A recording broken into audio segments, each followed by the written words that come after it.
10 શુભ કર્મ. અ. શરીરથી એક રક્ષા, બીજું દાન, ત્રીજું સેવા.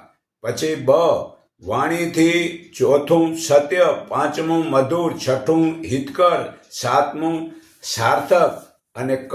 મનથી, આઠમું દયા, નવમું લોભ ન કરવો ને 10મું આસક્તિતા. આ 10 પુણ્ય કર્મ કહેવાય છે ને આ જે જીવનમાં ઉતારે છે તે જ મતલબ મોક્ષ પામે છે. જુઓ ગીતા અધ્યાય 6 શ્લોક 40 થી 47 હું વાંચી સંભળાવું છું કે ભગવાન શ્રી કૃષ્ણે કહ્યું, હે પાર્થ, આ લોકમાં પરલોકમાં કલ્યાણકારી કર્મ કરનારો વિનાશ નથી થતો, કેમ કે આ તાત શુભ કર્મ કરનારો કોઈ પણ સાધક કદી દુર્ગતિ પામતો નથી. તે યોગ ભ્રષ્ટ સાધક પુણ્યકર્મ કરનારો આ લોકને પામી ઘણા વર્ષો ત્યાં સુધી રહી પછી પવિત્ર શ્રીમતને ઘરે જન્મે છે અથવા બુદ્ધિમાન યોગીના કુળમાં જન્મે છે. ખરેખર આ લોકમાં આવો જન્મવાળો તે અતિ દુર્લભ છે, અતિ મુશ્કેલ છે. હે કુંતી પુત્ર, આ જન્મમાં તને પૂર્વજન્મના યોગ સાધનાવાળી બુદ્ધિનો સહયોગ પ્રાપ્ત થાય છે અને ફરીથી યોગ સિદ્ધિને પ્રાપ્ત કરવા માટે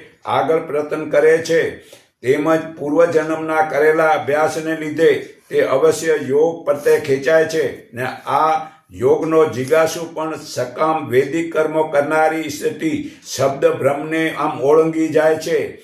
કાળજીથી ખંતપૂર્વક યત્ન કરતા કર્મે પાપ મુક્ત થયેલો તે યોગી અનેક જન્મોની સાધનાના અંતે શુદ્ધ થયા પછી પરમ ગતિને પામે છે. આ યોગી તપસ્વીઓ કરતાં વધુ સારો, જ્ઞાનીઓથી પણ વધુ સારો, અગ્નિહોત્રાદિ કર્મકાંડીઓથી પણ અધિક સારો છે. માટે હે અર્જુન, તું યોગી થા. સર્વ યોગીઓમાં પણ મન જે મારામાં પોરાવી ને મને શ્રદ્ધાપૂર્વક નિરંતર યાદ કરે છે તેને મેં શ્રેષ્ઠ યોગી માન્યો છે.